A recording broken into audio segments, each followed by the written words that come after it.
Greetings, citizens, and thanks for tuning in to Nindie Nation episode 107. I'm Jeff, and if this is your first time here, welcome. Nindie Nation is your one-stop weekly shop for everything independently developed for the Nintendo Switch. Today we're taking a quick look at every new indie hitting the eShop from March 14th through the 20th, and after that we'll run through our picks for the best deals available to help you find just the thing to keep your Joy-Cons synced. If you like these weekly rundowns and want to help us grow, the best way to do so is to simply like this episode and subscribe to Nindie Nation on YouTube. Speaking of which, new episodes hit YouTube each and every Tuesday, with an audio version available on podcast feeds hosted by our friends at the Nintendo Village. This Thursday, we'll be playing 3 awesome games during Nindies at Night that you don't want to miss. So stop by twitch.tv/NindieNation at 10 p.m. Eastern to check out Chained, 3 out of 10, and this episode's Pick of the Week. After a couple of slower weeks, I am thrilled to say that the lineup we've got today is fantastic. We always start by checking out the games that dropped without warning since the last episode, and even those are of higher quality than usual, too. So to kick off episode 107 of Nindie Nation, let's dive right into the 6 neglected Nindies that released since episode 106. Mighty Fight Federation is saying all the right things, but I am so scarred by Bounty Battle, I'm not sure I can believe it. It's an arena fighting game for up to 4 players, developed by Komi Games and published by Forthright. It includes music from composers who worked on Sonic Mania, Shovel Knight, and No Straight Roads to name a few, and it includes guest characters such as ToeJam and Earl and Yuka and Laylee. It appears to have generated some positive buzz when it was last shown, but I'm not seeing so much coverage as of late. The fighting game premise is kinda giving me vibes of the Power Stone series, but leaning a little bit more into the wrestling genre. With a price tag of $29.99, maybe we can get a copy to check out together during Nindies at Night, but for now I'll say hold off until we see reviews, but I'll also say I'm cautiously optimistic. Satbox is one of those developer publishers that has a pretty spotty track record, but sometimes they deliver a hit, and their title from last week seems like a pretty good time. Rev Up RC Grand Prix is a $13 RC racing game with a unique cel-shaded art style that is inviting and fun, and it includes a bevy of modes to play through, including a track builder and up to 6-player split-screen racing. There's a lot here for $13.26, and it includes a demo if you want to check it out for yourself. Everyone's favorite title that rips off both Picross and Disney's Zootopia is back this week when Jet Dogs releases Travel Mosaics 8 Breathtaking Soul for $9.99. I used to put these titles in the Nindie no-nos, but I've since heard that while they are IP-infringing cash grabs, the core gameplay is pretty good, so we'll spare them the moniker. In my opinion, though, I'd always recommend the Picross S series from Jupiter first. If you're someone who's gone out of your way to hunt down the spooky Japanese horror-inspired games from the PS1, then this next release is for you. Featuring nightmare-inducing weirdness and seizure-inducing jump scares, Fatum Batula doesn't look very good, and I don't expect much, or anything really, from Baltoro games, but it fits a niche where expectations should already be in check, and it released last week for only $3.84. And then, we received a really interesting title for just $4 from Marcin Skierski. It's called Infectra, and while the premise is probably something none of us want to see more of, the format looks really cool. Set in the futuristic world of 2124, you're managing security on a terraforming planet when a gas of unknown origin starts rapidly spreading a virus across the space station. With a narrative told through full-motion video that I can only hope is as cheesy as I would expect, the gameplay itself is more of a real-time strategy puzzle where you'll use all of the tools at your disposal to evacuate as many civilians to safety as possible. Kind of like a top-down Lemmings if it was built in the Command & Conquer engine. For only $4, adjust your expectations accordingly, but Infectra might be worth checking out. The neglected Nindies aren't usually games that will blow you away, but this week's list was pretty solid in comparison to most. In fact, out of everything that seemingly dropped out of nowhere, there's only one game that we can, under no circumstances, recommend to anyone. This week's Nindie No-No Award goes to Off-Road Driving Simulator 4x4 Trucks and SUV Trophy by Game Mavericks. See, they knew they'd get an award, so they just put trophy in the title. Featuring a totally butt-rock soundtrack, which you're hearing right now, this $10 game comes complete with a trailer full of vehicles stuck in the dirt. You know, the best part of off-road racing. Mighty Fight Federation looks decent at least. I'm just gun-shy of that $30 price tag. And while Rev Up is just one of many kart racers available, I do think it looks fun. What do you think? If you're considering any of the neglected Nindies, let me know in the YouTube comments. Now that we're all caught up from last week, let's take a look at some shiny new Nindies, because I think there's a few that you're gonna like. These are the 17 new release Nindies hitting the eShop from March 17th through the 21st. In an unusual twist, we have no Nindies slated for Monday or Tuesday. However, a trio of new releases kicks off the week on Wednesday, March 21st, starting with In Rays of the Light by Sometimes You. It's a remake of The Light, which released in 2012, and is a first-person adventure that seems really spooky, but mostly just because of the post-apocalyptic environment. Looks like there might be a little bit of combat, but for the most part, this is a more meditative journey with puzzles along the way, and it launches for $7.99. Vector Unit is an arcade racing team that's probably best known for Hydro Thunder Hurricane or maybe their Riptide series. This week, they release Beach Buggy Racing 2 Island Adventure, and it's a family-friendly kart racer with a bunch of game types and a fairly deep story mode. It includes split-screen play for up to 4 players locally, and if the team's previous work is any indication, it should make for a decent addition to the kart racing lineup for $17.99. And rounding out Wednesday is the next release by the mostly mobile publisher Rogue Games. They're newer to the Switch, but they have seen success with games like Glitch's Trip, Bright Paw, and the upcoming Fistafluffs. Developed by Globus Interactive is the first-person run-from-the-monster game Under Depths of Fear for $9.99. The game features most of what you'd expect from the genre, but the setup here is what really stands out. You're a World War I veteran on a turn-of-the-century ocean liner, and the ship has crashed, leaving you not only running from the monster chasing you, but progressing through the game with the ticking clock of a sinking ship working against you. It seems like an interesting approach on this type of game, but it's probably not for someone with high blood pressure. The big Thursday drop this week includes a dozen new Nindies for your gaming pleasure, and includes just a bit of everything. Getting the ball rolling on March 18th is Synergia, the latest release by East Asia Soft, developed by Top Hat Studios, who was recently noteworthy for their cyberpunk booby game Sense. Quick side note, it seems that this studio is also publishing Laser, spelled L-A-Z-R. Here, roll the footage. I gotta tell you, get this game on your radar because I've been following it and playing the demos since I backed it on Kickstarter over a year ago, and Laser is gonna be big when it releases. Hopefully later this year also by Top Hat Studios. Okay, anyways, Synergia is a cyberpunk-themed visual novel dating simulator. That's a mouthful. There's over 20 characters and a system of choices that change the outcome, which should provide a good amount of replay value. If you're looking for your next dating simulator, this one might be a little bit different and worth checking out because it releases for only $10.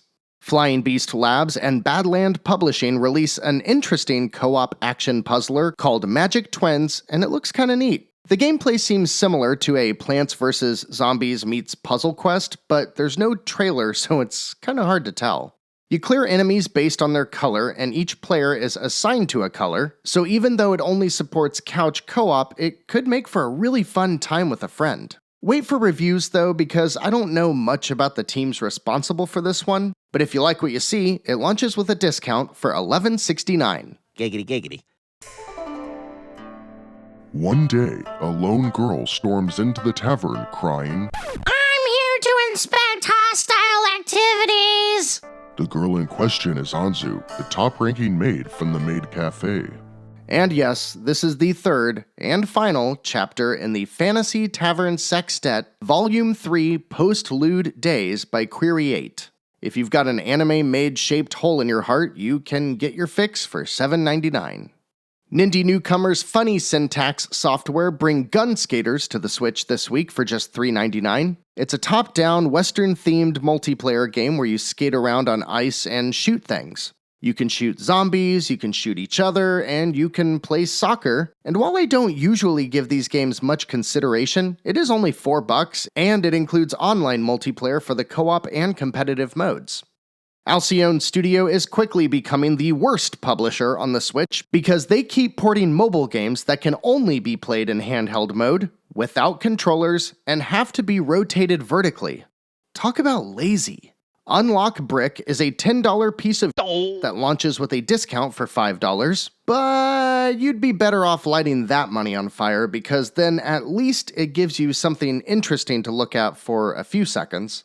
Oh, and we've got another game from the publisher whose mommy told them that they could be anything they wanted to be when they grew up, because this week the team at Success releases, Uchu Shinshuchu. It's an $8 platformer with the following premise. On the verge of the end, human entrusts everything to Saturday Chan, who against aliens, with her kiss. Use the power of Kiss to captivate aliens and make them your servants. Kiss your way into space.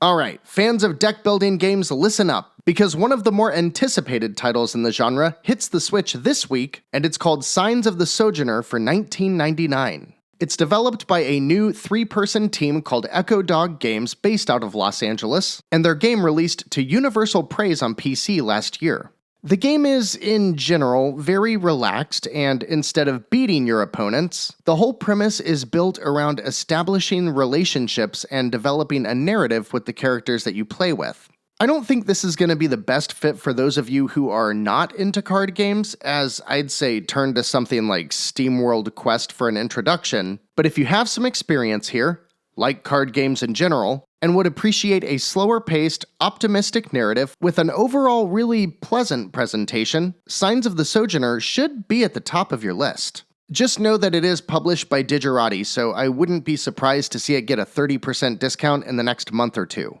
Up next is Nindie Nation's Pick of the Week, and a game that I have been playing for the past few days and am really excited to talk about. Space Otter Charlie is the next release by the Quantum Astrophysicists Guild and is the first title to be released by Wayward Distractions.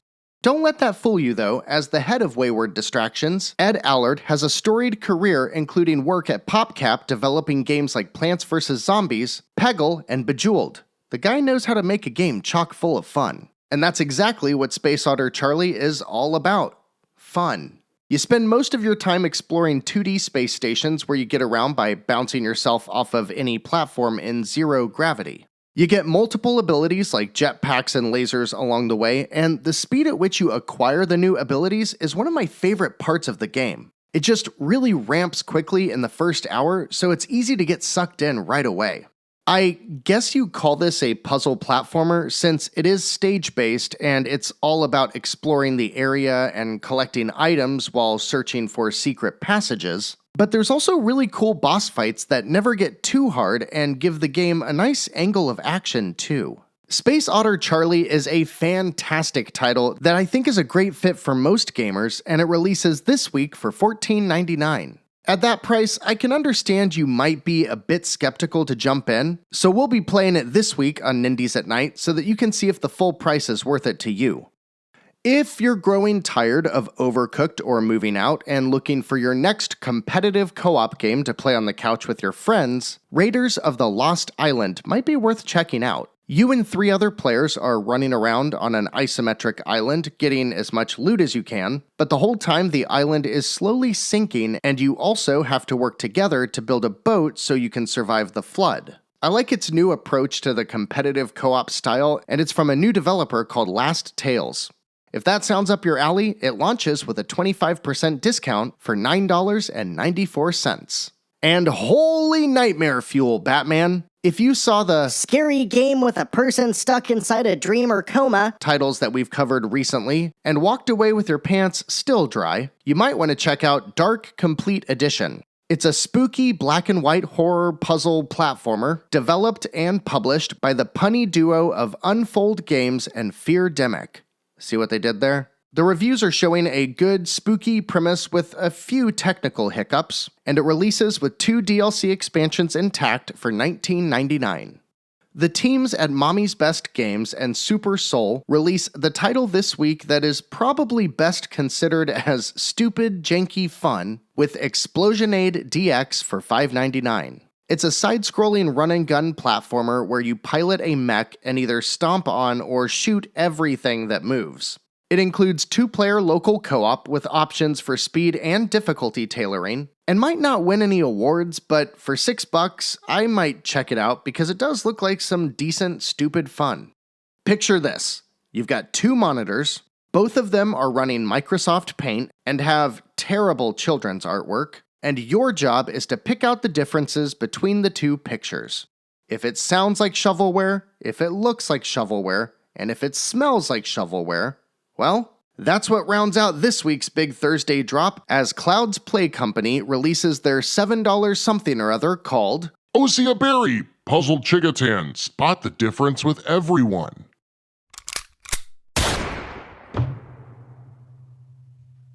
We've got 5 games releasing on Friday, March 19th. Well, 3 really, and the first one is Can't Drive This. I can't say that I know much about the developer Pixel Maniacs, but I'm not gonna lie. This game sounds like a lot of fun as long as you've got some people to play it with locally or online. Here's the description. Can't Drive This is a competitive co-op, it's a thing, multiplayer party racing game. Drive your monster truck while your friend builds the road in front of you. Oh, and don't go too slow, or you'll explode! Like in that Sandy B movie, in which she kinda does the same thing, but on a bus. Also, she doesn't explode. Spoiler alert. It's $17.99, looks like a ton of fun to me. And I must say that not only do I appreciate Pixel Maniac's sense of humor, gotta give him props for being one of the few developers who can write a useful and entertaining game description. I swear, the standards we have on the eShop, huh? P-Cube is back with another super pricey visual novel, but this one looks pretty cool too. In Root Film, you play as a Japanese filmmaker coming to the set of a TV series that was mysteriously canceled 10 years ago. You'll explore, start working on the new show, and try to uncover the mystery of what happened. It seems to culminate in a presentation of evidence that sounds very similar to the Phoenix Wright games, so that on its own might persuade some of you to check it out. It's $40, so I'll say wait for reviews or impressions from people who really know this genre, but otherwise, it seems like one of the better adventure novels as of late. I took strawberries to my picnic on Saturday after— wait, what? Oh, sorry, those are notes from when I was helping my daughter with her homework. Cargo Crew Driver is the latest reason BoomBit has given us to wish for the return of the Nintendo seal of quality, and this piece of boom bull is $11.99.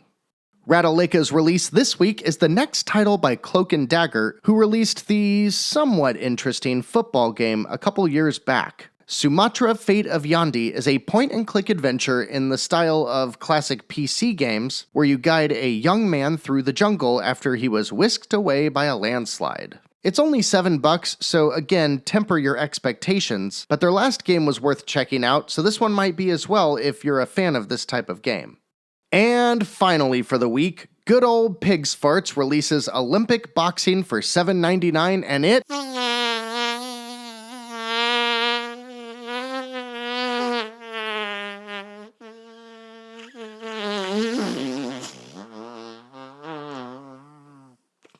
my wife's really gonna wonder what I'm doing now. So, got some otters in your future? What about some monster trucks? There's some great options this week, especially if you're looking for a new multiplayer game. Let me know if there's anything for you down in the YouTube comments. This week's deals are, again, a little all over the place. I know I keep saying it, but the deals are definitely pointing to an indie world any day now. We're just not seeing the usual big batch of games getting discounted at all. That's probably for the best though, because we get to pick through the games that you might not have played yet. Anyways, out of 397 games currently discounted on the eShop, these are our picks for the 9 best indie deals through at least March 21st.